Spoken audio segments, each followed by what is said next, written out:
Hi everyone, I'm David Fisher and this is Presidential Chronicles, the series of books and videos on American history as seen through the lives of the presidents of the United States. This episode is from the life of Thomas Jefferson, and the focus is youth to rebel. Thomas Jefferson was born April 13, 1743 in the colony of Virginia. He was raised by his parents, Peter and Jane Jefferson, and some of his political thinking actually can be reflected in his relationship with his parents, a very different relationship he had with his father and his mother.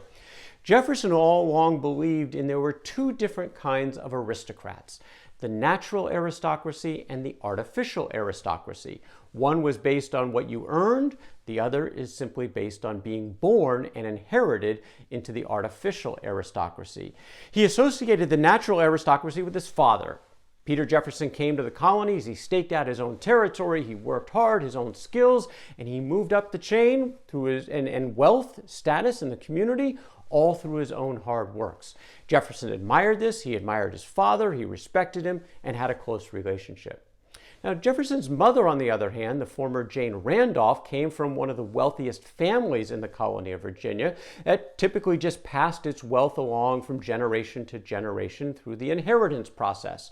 And Jefferson simply had disdain for this. He thought it was unfair, it wasn't natural. Again, he called it the artificial aristocracy, simply based on your birth.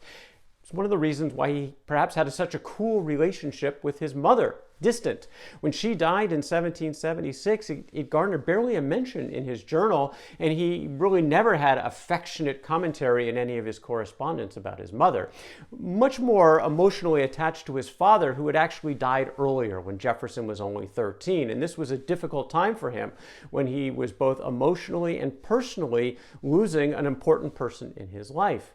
But he also gained. He gained through inheritance. Jefferson picked up 5,000 acres of land and 52 slaves, the two major assets that plantation owners typically had in the 18th century, especially in the South, land and slaves, and Jefferson got quite a bit of both.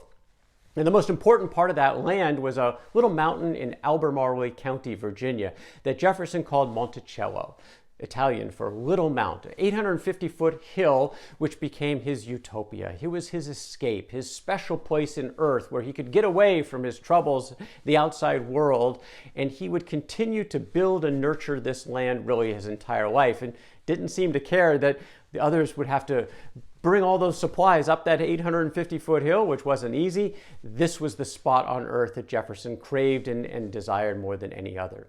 Now, Jefferson was a very inquisitive young man. He was interested in almost all topics: science, politics, government, really anything, history that could be learned, he wanted to learn it. And so he matriculated to one of the top colleges in the colonies. You had Harvard in the north, you had the College of William and Mary in the south, in southern Virginia near the town of Williamsburg. And that's where Jefferson went when he was 16 years old. He would spend 7 glorious years in and around the Williamsburg area. Only the first 2 were really in classes, because then he got a relationship going with a bit of a mentor of his, the professor George Wythe, who gave Jefferson private instruction for really the next 5 years. A very leisurely pace, which was typically good for Jefferson. That's sort of the pace that he liked to move forward. And he was introduced by Wythe to a lot of the other elites in the area who welcomed them into their homes and for good food, music, and intellectual conversation, which again Jefferson just craved to be at these tables, including the royal governor's table. Francis Fauquier, once again, his household was right near the William and Mary campus in Williamsburg, and Jefferson, again at a relatively early age, was welcomed into these houses of the elites, and he enjoyed it. He learned a lot, and again, he loved the pace of learning. He was in no hurry.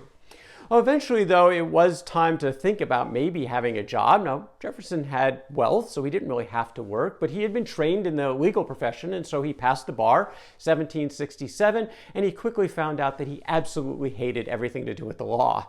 Now, Jefferson didn't like public debate, he didn't like arguments in general, certainly avoided conflict, and a lot of this was embedded in the day-to-day activities of the legal system, which he just saw was anathema to everything that he cared for, and he did not last long in the legal profession.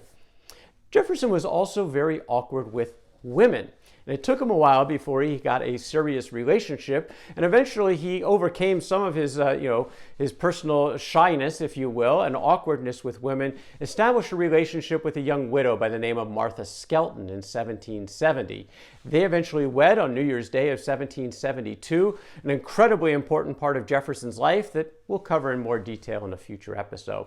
For now, though, one of the impacts was that Martha Skelton's father, John Wayles, passed away a year after the Jeffersons got married, and he came into another inheritance. In fact, 40,000 acres of land and another 135 slaves fell into the pocket of Thomas Jefferson. Now, Wayles also had a whole bunch of debt, so they had to sell off about 3/4 of the land, but still it was another 10,000 acres into his pocket, along with the 135 slaves. Around this time, Jefferson also entered politics. For the first time, he was a member of the Virginia House of Burgesses. It began in 1769, actually, and he spent much of the next 6 years being a member of this body, but he was very quiet, very inactive. He attended most of the sessions in the capital of the colony, but he was not an active member. Again, this was not his personality to engage in public debate. He was more the strong, silent type, working somewhat behind the scenes, but was not a very active member of the House of Burgesses during this time.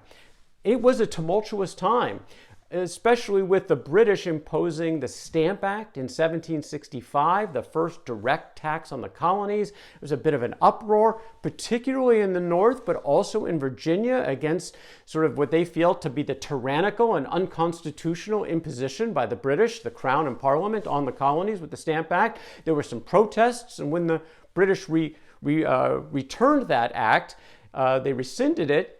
They just came back with more, something they call the Townshend Acts. And the colonies are starting to get a bit uppity here, like what's going on with the British?